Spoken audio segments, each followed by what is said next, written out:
Good morning friends, welcome to short hand helpline. Good morning stenography series में आप सभी का स्वागत है। तो चलिए स्टार्ट करते हैं 80 शब्द प्रति मिनट और 100 शब्द प्रति मिनट के डिक्टेशन। 80 शब्द प्रति मिनट में दैनिक जागरण दिया गया है और 100 शब्द प्रति मिनट में हिंदुस्तान टाइम्स को, यानी कि दो एडिटोरियल इसमें दिया गया है। तो दोनों आप अच्छे से प्रैक्टिस करें। इसकी आउटलाइंस आपको टेलीग्राम या फिर व्हाट्सएप पे मिल जाएगी अगर आप हैप्पी स्टेनोग्राफी के मेंबर हैं। तो अगर आप मेंबर नहीं हैं तो घबराने की कोई बात नहीं है, टेलीग्राम चैनल पे भी दिया जाता है PDF। तो चलिए स्टार्ट करते हैं। सबसे पहले 80 शब्द प्रति मिनट, और हाँ, वीडियो को लाइक करना बिल्कुल भी ना भूलें।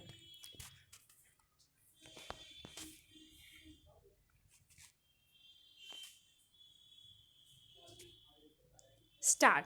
यह अच्छा हुआ कि संसद से पारित कृषि विधेयकों पर राष्ट्रपति के हस्ताक्षर होते ही उन्हें अधिसूचित कर दिया गया।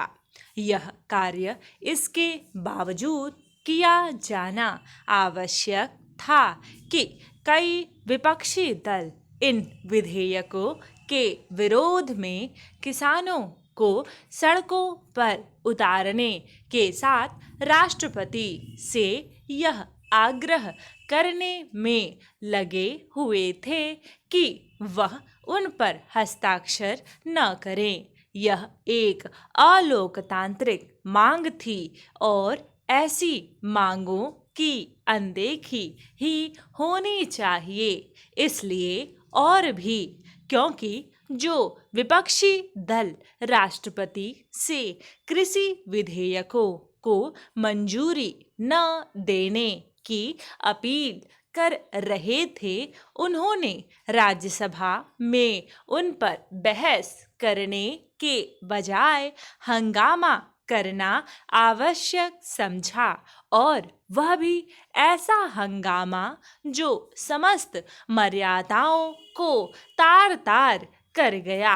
वास्तव में इन विधेयकों के पारित होने के दिन राज्यसभा में जो कुछ हुआ वह हंगामा नहीं, हुड़दंग था। पैरा। यह पहली बार नहीं जब विपक्ष ने किसी क्षेत्र में सुधार की पहल का बेजा विरोध किया हो। इस तरह का आचरण वह पहले भी करता रहा है, लेकिन यह देखना अकल्पनीय है कि जो कानून किसानों के हित में है उन्हें उनके लिए अहितकारी बताने के लिए छल और झूठ का सहारा लेने से भी नहीं बचा गया। पैरा। छल और झूठ की राजनीति किसी तरह अपना असर दिखाती है। इसका प्रमाण है प्रारंभ में प्रस्तावित कृषि कानूनों का समर्थन करने वाले शिरोमणि अकाली दल का राजग से बाहर आ जाना और पंजाब एवं हरियाणा में इन कानूनों के खिलाफ किसानों का धरना प्रदर्शन जारी रहना। इससे खराब बात और कोई नहीं कि दुष्प्रचार की राजनीति इस तरह अपना असर दिखाए। इस तरह की राजनीति से सरकार को न केवल सतर्क रहना होगा बल्कि यह भी देखना होगा कि नए कृषि कानूनों पर अमल इस तरह हो कि किसानों को वास्तव में लाभ मिले और वे आत्मनिर्भर बने। प्रधानमंत्री ने मन की बात कार्यक्रम में नए कृषि कानूनों को किसानों के आत्मनिर्भर बनने में मददगार बताया। ऐसा वास्तव में हो, इसके लिए हर संभव प्रयास किए जाने चाहिए। पैरा।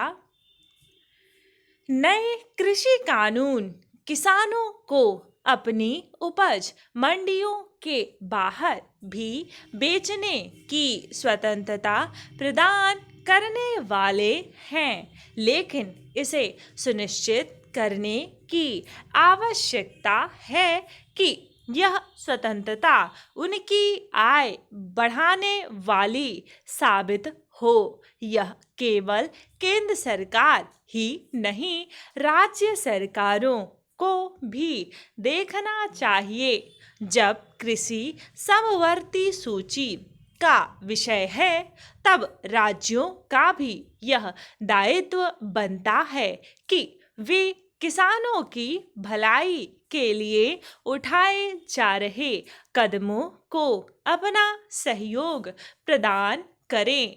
यह ठीक नहीं कि कुछ राज्य सरकारें ऐसा कुछ करने के बजाय किसानों को बरगलाने का काम कर रही हैं।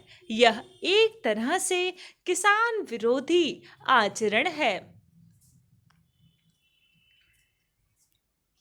80 शब्द प्रति मिनट डिक्टेशन समाप्त हुआ दैनिक जागरण का। अब स्टार्ट करते हैं हिंदुस्तान टाइम्स के डिक्टेशन। स्टार्ट होगा 4 सेकेंड बाद।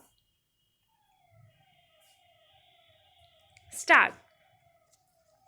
दुनिया में लॉकडाउन के समय पक्षियों की दुनिया में भी अच्छे बदलाव हुए हैं। उनकी दुनिया पहले से ज़्यादा हसीन और रहने लायक हुई है। इसका असर उनकी आवाज में महसूस होने लगा है। व्यवहार पारिस्थितिकी विज्ञानी लिज डेरीबेरी की टीम को पक्षियों का अध्ययन करते हुए दिलचस्प नतीजे मिले हैं। पहले यह जान लेना जरूरी है कि डेरीबेरी करीब 1 दशक तक सफेद कलगी वाली गौरैया का अध्ययन कर चुकी हैं। उन्होंने विस्तार से इस बात को सामने रखा था। समय के साथ बढ़ रहे शहरी शोर ने संवाद करने की पक्षियों की क्षमता को कैसे बाधित किया है। ऐसे में यह एक खुशखबरी है कि लॉकडाउन के वक्त पक्षियों की आवाज़ ज़्यादा खुशनुमा हुई है। जब महामारी के कारण सैन फ्रांसिस्को के लोग घरों के अंदर थे, तब यह अध्ययन शुरू किया गया। पक्षियों और विशेष रूप से गौरैया की आवाज़ों का पीछा किया गया, उन्हें रिकॉर्ड किया गया। महामारी के पहले की उनकी रिकॉर्ड आवाज़ से नई आवाज़ की तुलना की गई और पाया गया कि पक्षियों के स्वर पहले की तुलना में ज़्यादा मधुर और मुखर हुए हैं। महामारी से पहले मानवीय शोरगुल में उनकी आवाज़ वैसे ही दब जा रही थी जैसे नक्कार खाने में तोती।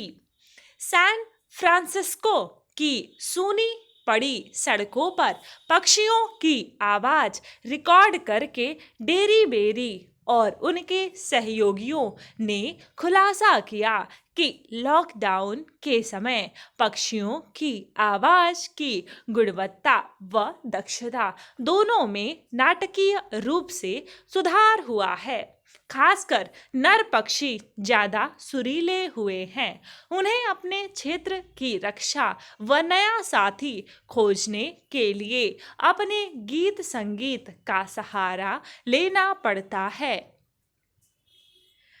टेनेसी यूनिवर्सिटी के शोधार्थी बताते हैं कि जितना अनुमान था उससे कहीं ज़्यादा पक्षियों की आवाज़ बदली है।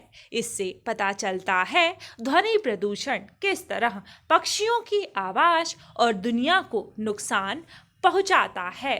यदि हम अनावश्यक शोरगुल और प्रदूषण पर लगाम लगा दे तो पक्षियों की पुरानी दुनिया फिर गुलजार हो जाएगी, जिससे हमें भी लाभ होगा। साइंस पत्रिका में प्रकाशित शहरी वन्य जीवों पर महामारी के प्रभावों का वैज्ञानिक रूप से मूल्यांकन करने वाला यह पहला शोध है। यह अनुसंधान के एक जटिल क्षेत्र पर प्रकाश डालता है व संकेत करता है कि मानव निर्मित शोर ने कैसे पूरी प्रकृति को बाधित कर दिया है। आज मानव सभ्यताएं हरेक प्रकार के प्रदूषण बढ़ाने में जुटी हैं। वैज्ञानिकों का मानना है कि यदि कुछ ही महीनों में पक्षियों के व्यवहार आवाज में बदलाव महसूस किया जा सकता है तो लंबे समय तक यही माहौल मिले तो पूरे जीव जगत को फायदा होगा।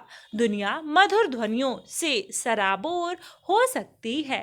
सैन फ्रांसिस्को में यदि गौरैया नए गीत गाने लगी है तो जाहिर है दुनिया के दूसरे शहरों में भी पक्षी अब मीठे स्वर में बातें कर रहे होंगे। शोध से यह भी संकेत मिलता है कि पक्षियों में तनाव का स्तर घटा होगा, जिससे खासकर शहरी पक्षियों की जिंदगी पहले की तुलना में लंबी होने का अनुमान है। गांव में जो पक्षी रहते हैं उनसे जुड़ा अध्ययन बताता है कि लॉकडाउन से पहले और उसके दौरान उनकी आवाज समान बनी रही है। एक और सकारात्मक सुधार यह हुआ है कि ऐसे लोगों की संख्या बढ़ी है जो अपने आंगन या बगीचे में पक्षियों का आनंद ले रहे हैं। बेशक पक्षियों की खुशी केवल उनके ही नहीं बल्कि हम इंसानों की भी काम आएगी। डिक्टेशन समाप्त हुआ। ऐसे ही प्रतिदिन आपको डिक्टेशन मिलता रहे, इसके लिए चैनल को सब्सक्राइब कर लीजिए और बगल में जो बेल आइकन है उसे दबाना बिल्कुल भी ना भूलें, ताकि जो भी वीडियोस हम अपलोड करें उसके नोटिफिकेशन सबसे पहले आपको मिल